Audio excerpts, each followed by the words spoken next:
The cross was once a symbol of torture and death, and yet for Christians, in a beautiful sense of paradox, the cross has become a symbol of life, of victory, and of Christ. Making the sign of the cross, the physical action, is one of the most recognizable Christian things that you'll see in countless movies. It's a very quick way of recognizing that someone is a member of the Christian faith. We're going to talk today a little bit about making the sign of the cross.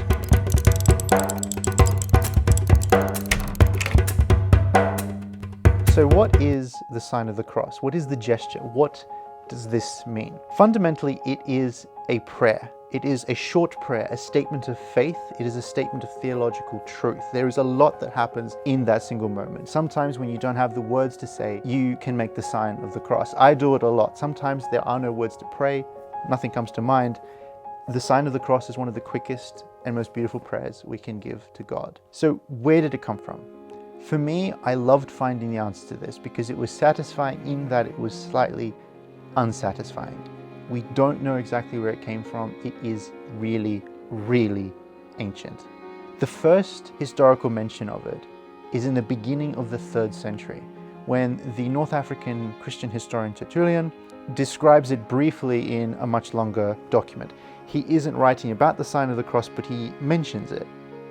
And when he mentions it at the beginning of the 3rd century, he described it as an ancient Christian symbol. As far as he's concerned, it's always been there.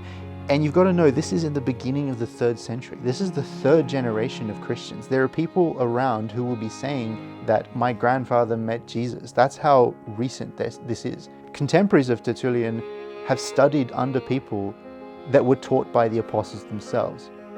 That's how close this is to the beginning, and he refers to it as an ancient symbol. All historians know that whenever something is mentioned for the first time in history, you can normally add a century or two to it, to when it actually began. To put it into some further perspective, the Christians didn't formalize a list of books for the New Testament until the 4th century. That list of books wasn't made official reading material for the Christian church until the 5th century. Christians have been practicing the sign of the cross longer than they've been reading the Bible. This is how old it is, and it just gets me so excited to think that something that old is still being continued. The fact that Tertullian is calling this symbol ancient, and he's writing in North Africa at the beginning of the 3rd century, just over 100 years after the death of the Apostle John, means that it started probably before Christianity spread that far out of the Middle East. It is highly probable that this sign of the cross was being made by Christians when the book of Acts was written. I have heard that there are stories in the Middle East that it was Paul who first instituted the sign of the cross. I think that's quite probable because the way he writes about the cross is what we're saying when we make the sign of the cross. And it spread everywhere. The method that the sign of the cross is made across the Christian world differs slightly. In the Eastern Orthodox Church, we do it by bringing 3 fingers together and making the sign of the cross like that. These 3 fingers represent the Father, Son, and the Holy Spirit, 3 in 1. The other 2 fingers represent the 2 natures of Christ, fully human and fully divine, coming down to the palm of your hand the way Christ came down to earth. The higher finger representing the divinity, lower finger representing humanity, because it is from God to man that salvation comes. So in this one gesture, this formation of your hand is in itself a massive statement of theology and of truth. It's affirming belief, and it is stating who we believe God to be. And then when we make the sign of the cross, we are affirming the victory of the cross. It is an epic thing that a lot of us who've grown up with it might take for granted, and yet it is just so embedded in our history and in our existence as we continue as Christians. In the Eastern Orthodox Church, we get our hand in the position I've described. We go from the head to the stomach, to the right shoulder, and then to the left shoulder. In the Western churches, it tends to be done with an open hand from the head to the stomach, left and right.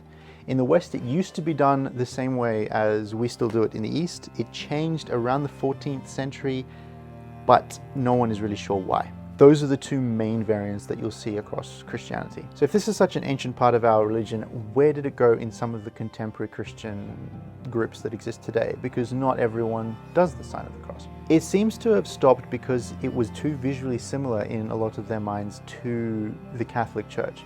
And having lost a connection with history, they lost the realization that this symbol predates any kind of differences between Christians, and it goes so far back. So while a lot of these churches have kept later developments of Christianity, like the celebration of Christmas or the calculation of Easter or the use of the New Testament itself, they have forgotten something far older than all of them. I think some people in today's world don't like the word ritual. They don't like the idea of rituals. And this to them seems like a ritual. And yet in every relationship in our lives, we engage in rituals.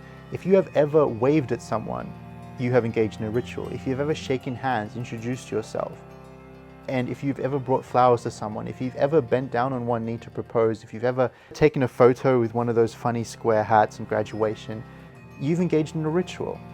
If you've ever sat down at a dinner table and eaten politely without making a total mess of yourself, you've engaged in a ritual.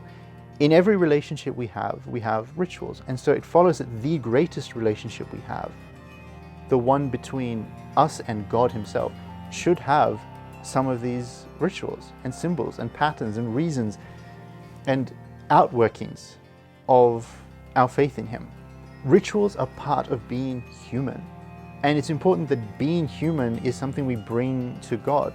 If God became human, then surely the physical side of our faith is important to the spiritual side of our faith. And this is a physical outworking of a spiritual truth.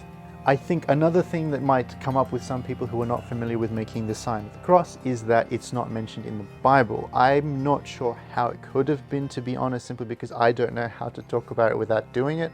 But also something like Christmas, celebrating Easter, these are not mentioned in the New Testament either, and yet the origins of them clearly are. We know the Easter story and we know the Christmas story. We also know the story of the cross. Making the sign of the cross is about as rooted in the gospel as any celebration in the Christian church. Athanasius himself, the man who compiled the books into what became known as the New Testament, the reason we have a New Testament, he wrote about the power of the prayer that is the sign of the cross. He knew its value.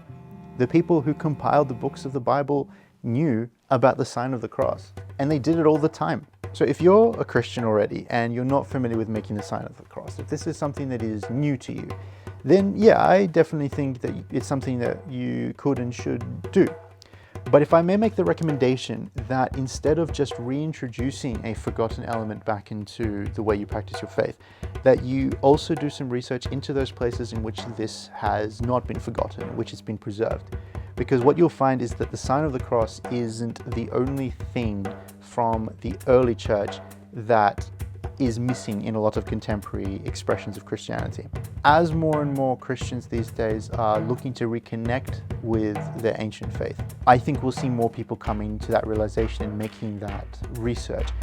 For those of us who are familiar with making the sign of the cross, it is a beautiful part of our faith. It is a way that we bring our entire selves into our connection with Jesus Christ. It's such a small moment, and yet it is physical and spiritual all at once. It is a sign of all of us connecting to Jesus Christ. So when you do it, you won't always remember it because it becomes so embedded in your life, but you will have moments when you realize, as you make the sign of the cross, just how beautiful and how inexpressibly wonderful it is to be a Christian.